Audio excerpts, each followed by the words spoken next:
Exodus 13. The Lord said to Moses, "Consecrate to me all the firstborn. Whatever is the first to open the womb among the Israelites of human beings and animals is mine." Moses said to the people, "Remember this day on which you came out of Egypt, out of the house of slavery, because the Lord brought you out from there by the strength of a hand. No leavened bread shall be eaten. Today, in the month of Abib, you are going out. When the Lord brings you into the land of the Canaanites, the Hittites, the Amorites, the Hivites, and the Jebusites, which he swore to your ancestors to give you, a land flowing with milk and honey, you shall keep this observance in this month.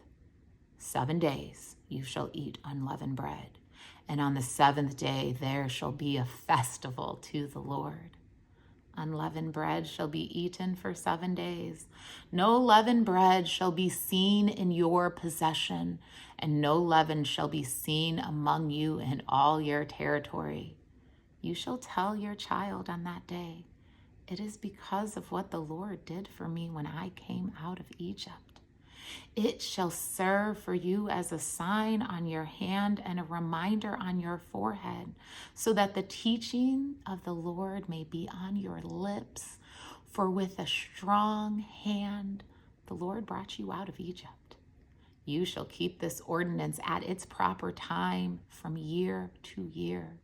When the Lord has brought you into the land of the Canaanites, as he swore to you and your ancestors, and has given it to you, you shall set apart to the Lord that all the firstborn wombs, all the firstborn of your livestock that are males, shall be the Lord's.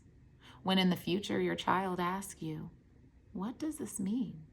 you shall answer, 'By the strength of the hand, the Lord brought us out of Egypt, from the house of slavery. When Pharaoh stubbornly refused to let us go, the Lord killed the firstborn in the land of Egypt, from human firstborn to the firstborn of animals. Therefore, I sacrifice to the Lord every male that first opens the womb, but every firstborn of my sons I redeem. It shall serve as a sign on your hand and as an emblem on your forehead, that by the strength of hand the Lord brought us out of Egypt. When Pharaoh let the people go, God did not lead them by the way of the land of the Philistines, although that was near.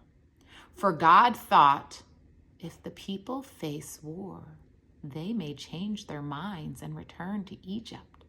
So God led the people by the roundabout way of the wilderness toward the Red Sea. The Israelites went up out of the land of Egypt and prepared for battle. And Moses took with him the bones of Joseph, who required a solemn oath of the Israelites, saying, "God will surely take notice of you, and then you must carry my bones with you from here." They set out from Succoth and camped at Etham on the edge of the wilderness. The Lord went in front of them in a pillar of cloud by day to lead them along the way, and in a pillar of fire by night to give them light, so that they might travel by day and night. Neither the pillar of cloud by day nor the pillar of fire by night left its place in front of the people. Exodus 14. Then the Lord said to Moses, "Tell the Israelites to turn back and camp in front of Pi Hahiroth, between Migdol and the sea, in front of Baal Zephon, You shall camp opposite it by the sea. Pharaoh will say of the Israelites, they are wandering aimlessly in the land. The wilderness has closed them in. I will harden Pharaoh's heart, and he will pursue them, so that I will gain glory for myself over Pharaoh and his army. And the Egyptians shall know that I am the Lord. And they did so. When the king of Egypt was told that the people had fled, the mind of Pharaoh and his officials were changed towards the people, and they said, what have we done, letting the Israelites leave our service? So he had his chariots made ready and took his army with him.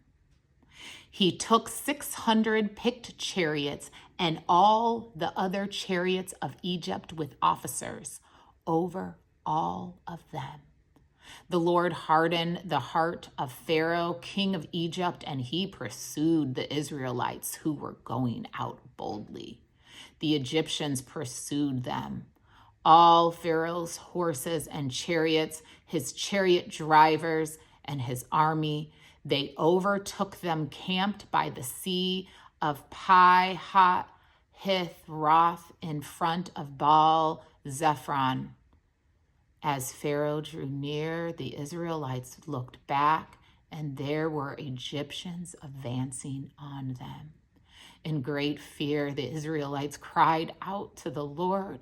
They said to Moses, was it because there were no graves in Egypt that you have taken us out here to die in the wilderness? What have you done to us, bringing us out of Egypt? Is this not the very thing we told you in Egypt? Let us alone so we may serve the Egyptians. For it would have been better for us to serve the Egyptians than to die in the wilderness. But Moses said to his people, do not be afraid. Stand firm and see the deliverance that the Lord will accomplish for you today.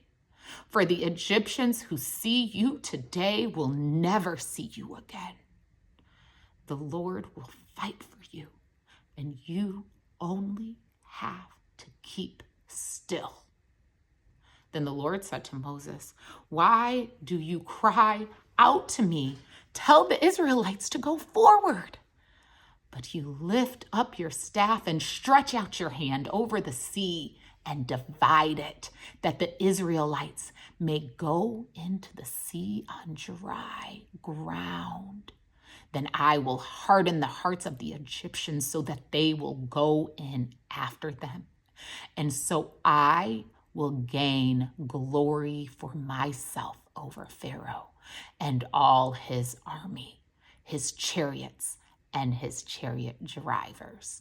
And the Egyptians shall know that I am the Lord when I have gained glory for myself over Pharaoh, his chariots, and his chariot drivers.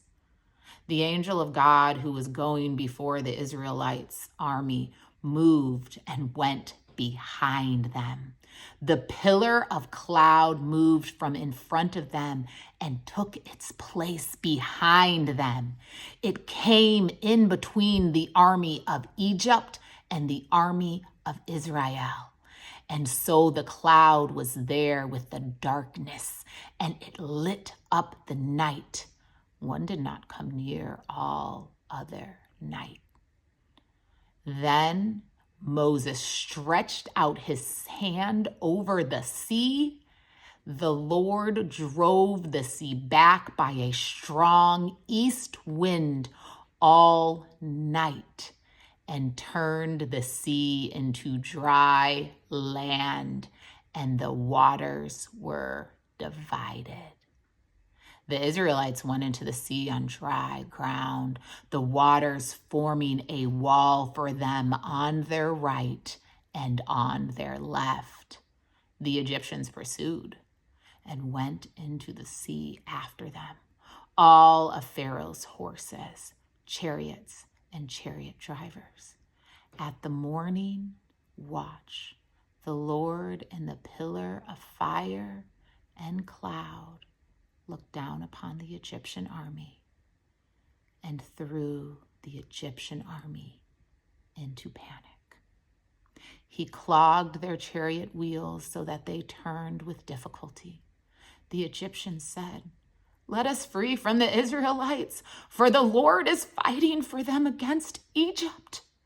Then the Lord said to Moses, "Stretch out your hand over the sea, so that the waters may come back upon the Egyptians once again, upon their chariots and their chariot drivers."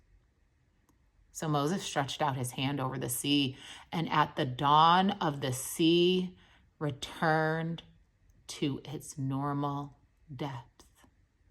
As the Egyptians fled before it, the Lord tossed the Egyptians into the sea. The waters returned and covered the chariots and the chariot drivers and the entire army of Pharaoh that had followed them into the sea. Not one of them remained, but the Israelites walked on dry ground through the sea, the waters forming a wall for them on the right and on their left.